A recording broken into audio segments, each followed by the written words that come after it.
নমস্কার, কেমন আছেন সবাই? রেসিপিজের নতুন একটা রেসিপিতে আপনাদের সকলকে অনেক অনেক স্বাগত জানাই। এখনও এখানে বৃষ্টি হয়ে যাচ্ছে, বৃষ্টি থামার তো কোনো নামই নেই।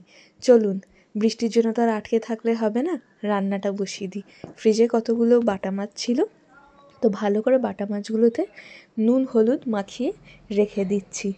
বাটা মাছ কিন্তু আমার বাড়িতে সবার বেশ পছন্দের, কিন্তু আমার সামহাও বাটা মাছ খুব একটা ভালো লাগে না। কিন্তু তা হলো, বাড়িতে হলে খেতে তো হবেই। এবার ফ্রাই প্যানে সর্ষের তেল গরম করে এক এক করে মাছগুলো দিয়ে ভেজে নেব। একটু বেশি করেই মাছটা করছি যাতে দুবেলা হয়ে যায়। এক পিঠ ভাজা হয়ে গেছে, এবার মাছটা হালকা করে পাল্টে নিচ্ছি। দু পিঠ ভালো করে ভেজে নেব। অ্যাকচুয়ালি এই মাছগুলো একটু ভালো করে দুদিকে কড়কড়ে করে ভাজা না হলে সেরকম একটা টেস্ট হয় না।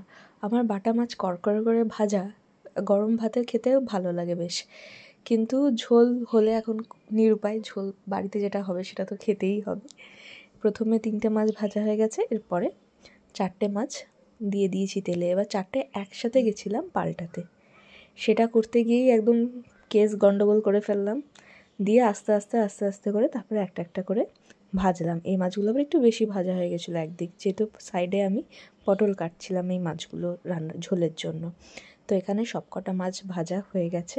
এবার ফ্রাই প্যানে যে তেল বেঁচেছিলো তার মধ্যে কেটে রাখা পটলগুলো দিয়ে দিয়েছি।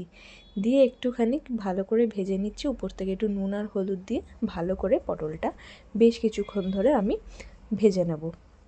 এখানে আমার পটলটা সুন্দর করে ভাজা হয়ে গেছে। এবার কড়াইতে আমি সর্ষের তেল গরম করে কালো জিরে কাঁচা লঙ্কা ফোড়ন দিচ্ছি। মাছের ঝোলে আমার এই ফোড়নটা বেস্ট লাগে।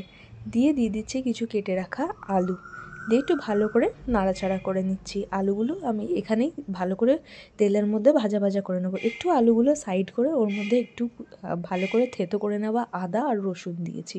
এটা কিন্তু বাটা নয়, এটা গ্রেটারে গ্রেট করে একটু থেতো করে নিয়েছিল। দিয়ে ভালো করে ভাজা হয়ে যাওয়াতে দিয়ে দিচ্ছি কিছুটা গ্রেট করে রাখা টমেটো। দিয়ে আবারও ভালো করে কষিয়ে ভাজা করে নিয়ে একটু জল দিয়ে রেগুলারের গুঁড়ো মশলাগুলো দিয়ে দিচ্ছি, যেরকম নুন হলুদ কাশ্মীরি লাল লঙ্কার গুঁড়ো এমনি লঙ্কার গুঁড়ো দিয়ে ভালো করে কষিয়ে নিচ্ছি। আপনারা চাইলে ধনে গুঁড়ো জিরে গুঁড়োও দিতে পারেন, তবে আমার সব রান্নাতে ধনে গুঁড়ো জিরে গুঁড়োর টেস্ট খুব একটা ভালো লাগে না।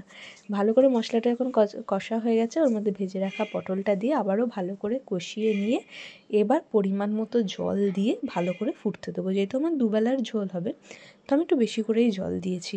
এখানে আমার ঝোল ভালো করে ফুটে গেছে। এবার আমি ভেজে রাখা মাছগুলো এর মধ্যে দিয়ে একটু মাছগুলো ডুবিয়ে দেওয়ার চেষ্টা করছি।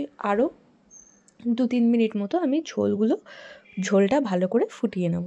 ঝোল ভালো করে ফোটানো হয়ে গেছে, উপর থেকে ধনেপাতা ছড়িয়ে সার্ভ করলেই রেডি। সবাই খুব ভালো থাকবেন, সুস্থ থাকবেন। Thank you.